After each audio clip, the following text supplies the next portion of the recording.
Halo Sobat KPR, jumpa lagi dengan saya, Oki dari KPR Academy. Kali ini kita akan bahas tentang aman pakai KPR. Ini adalah sebenarnya salah satu keuntungan utama pakai KPR mungkin bagi kebanyakan dari kita. Kenapa? Karena kebanyakan dari kita itu paling cuma bisa transaksi beli rumah, kemungkinan besar bisa transaksi beli rumah itu sekali seumur hidup. Itu kenapa? Karena memang rumah itu mahal sekali. Jadi bisa kebeli aja dengan bantuan KPR aja, itu pun juga satu hal yang bisa bilang kita beruntung gitu loh. Dalam tema kali ini kita akan bahas amannya pakai KPR itu dari sisi apa aja sih? Yang pertama, dari sisi legalitas. Kenapa saya bilang sisi legalitas itu penting sekali? Karena ya jangan sampai kita sudah melakukan satu transaksi yang besar, terus ujung-ujungnya ternyata malah kita nggak dapat apa-apa. Kayak contoh yang benar-benar kejadian pas akhir tahun kemarin tuh, di Desember 2019 itu banyak orang yang jadi korban dari developer bodong. Nah itu kan ngeri ya gitu. Nah legalitas pada saat kita menggunakan KPR, legalitas dokumentasi tentang properti yang kita beli itu pasti dicek bener-bener sama si bank. Gak mungkin enggak gitu. Kenapa? Karena dia yang modalnya lebih gede gitu. Karena dia yang melakukan pembiayaan, sedangkan kita cukup modalnya ya DP. DP pun juga itu bisa kecil. Kalau kondisi-kondisi sebelum masa pandemi COVID mungkin bisa cuma 5%, malah bahkan ada bank yang berani cukup 1% dari keseluruhan harga properti tersebut. Nah, dari situ kan kita bisa lihat bahwa bank itu pasti serius banget ngeceknya gitu. Nggak mungkin bank itu mau dikerjain. Jadi aman pakai KPR itu hal yang pertama adalah tentang legalitasnya gitu. Dan kenapa kita perlu dibantu juga sama bank? Karena yang balik lagi ke yang tadi di awal saya sempat ceritakan bahwa kita nggak sering nih melakukan transaksi KPR. Bisa jadi cuma satu kali dalam seumur hidup. Jadi seberapa familiar kita dengan dokumen-dokumennya kayak dokumen sertifikat, IMB, tampilannya kayak apa sih, blueprint atau apapun lah nanti yang kaitannya dengan dokumen kepemilikan properti tersebut maupun dokumen lainnya yang menjadikan alas hak yang sah bahwa itu memang properti tersebut kita beli, kita miliki gitu. Karena kita kurang familiar tentang hal itu, jadi tentunya pakai KPR itu kita bisa percaya bahwa bank yang akan jagain kita di situ. Nah, kondisi yang kedua, aman pakai KPR itu kenapa? Karena kita pasti diwajibin pakai asuransi jiwa. Memang ada case-case tertentu di mana bank tidak mewajibkan pakai asuransi jiwa, tapi itu bisa dihitung lah, maksudnya bukan case yang umum gitu. Bisa dikatakan hampir seluruh KPR itu diberikan dengan di-cover dengan asuransi jiwa. Asuransi jiwa ini gunanya buat apa sih? Nah, gunanya satu. Kalau seandainya ini pada saat kita lagi ngangsur, terus amit-amit kita berpulang dahulu nih. Berpulangnya bukan berpulang ke rumah, tapi berpulang ke rahmatullah, pulang ke rumah Bapa di surga gitu. Nah, itu bagaimana keluarga yang kita tinggalkan dengan hutang yang sedemikian besar, dengan rumahnya juga. Kalau keluarga kita harus berupaya melakukan menjual rumah, nantinya melunasi hutang dan segala macam, tentunya itu jadi beban.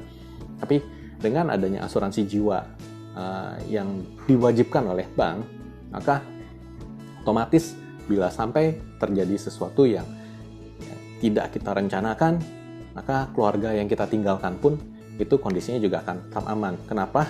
Karena hutangnya nanti akan otomatis dilunasin sama pihak asuransinya. Jadi bank udah nggak bakalan nagih-nagih lagi gitu. Paling nagih dokumen pada saat mau ngeklaim asuransinya. Yang poin ketiga terkait dengan aman pakai KPR adalah terkait dengan asuransi kerugian. Gitu. Mungkin nggak banyak orang yang sadar bahwa asuransi kerugian itu apa sih? Asuransi kebakaran, asuransi rumah, atau asuransi ruko. Itu seberapa penting sih itu? Nah, ini sebenarnya begitu diwajibkan oleh bank, kita jadi otomatis tahu dan aware bahwa memang asuransi seperti ini penting gitu. Jadi pada saat kita melakukan KPR, bank kan pasti menjaga kepentingannya terkait dengan rumah tersebut. Kalau rumahnya sampai kenapa-kenapa kan amit-amit gitu, kebakaran atau apa gitu, nanti kalau bank mau nagih kita dan kita nggak bisa ditagih lagi, terus bank mau jual rumahnya tapi rumahnya nggak ada, kan nggak mungkin gitu. Jadi bank juga pasti akan minta kita cover dengan asuransi kerugian gitu. Jadi rumahnya pun juga diamankan posisinya. Nah, nanti selesai KPR pun juga sebenarnya untuk jaga-jaga kita juga bisa lanjutin terus sih asuransinya. Apalagi asuransi kerugian untuk cover properti relatif kecil preminya gitu. Jadi terjangkau lah gitu. Nah, poin yang terakhir terkait dengan aman pakai KPR adalah kalau misalnya kita beli rumah dari developer, itu udah pasti kalau misalnya developernya itu rekanan dengan bank, itu udah pasti developer tersebut sudah dianalisa oleh bank. Jadi pada saat kita membeli dari satu developer, kalau misalnya memang ada rekanan banknya, kemungkinan besar ya memang kita aman gitu. Hal apa lagi sih yang bikin aman selain sudah dianalisa oleh bank? Hal lainnya adalah bank pada saat melakukan disbursement atau pencairan fasilitas, pada saat developernya masih belum selesai ngebangun, itu bank memang mencairkannya 100% masuk ke rekening penampungannya si developer. Tapi dari 100% yang dicairkan ke rekening penampungan tersebut, hanya sekian persen, misalnya contoh 20 atau 30% yang dicairkan ke rekeningnya developer untuk mengcover kalau misalnya developer sudah selesai bangun fondasi atau sudah melakukan pembangunan dan progresnya sudah memenuhi berapa persen sesuai dengan kriteria bank. Terus nanti kalau misalnya udah progresnya udah naik lagi berapa persen, nah baru cair lagi itu sekian persen, cair lagi sekian persen, sampai yang terakhir penyelesaian sertifikat. Itu biasanya masih ditahan sama bank sampai dananya itu sekitar 5 sampai 10%. Di sini kita bisa lihat bahwa bank benar-benar menjaga kepentingan kita juga sebagai konsumen yang memiliki kepentingan terkait dengan rumah yang akan dibangun oleh developer. Jadi dengan kondisi tersebut, di saat developer menjual secara inden, kita tetap bisa yakin bahwa itu tetap akan selesai dibangun. Kenapa? Karena banknya pun mencairkannya juga bertahap. Banknya nggak gegabah langsung cairin 100%. Kalau langsung cairin 100%, bisa jadi nanti developernya kabur. Habis itu udah deh, tinggal konsumen sama bank yang berantem. Nah, nggak bisa begitu. Kenapa? Karena sudah ada aturannya sendiri dari Bank Indonesia, diatur bahwa kalau untuk pembelian properti inden, itu bank harus melakukan pencairan secara bertahap, supaya menjaga kepentingan kita sebagai konsumen. Oke, demikian episode kali ini tentang aman pakai KPR.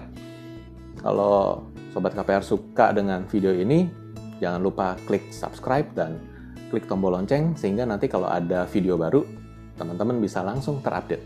Gitu. Oke, see you on next episode, dan sampai jumpa.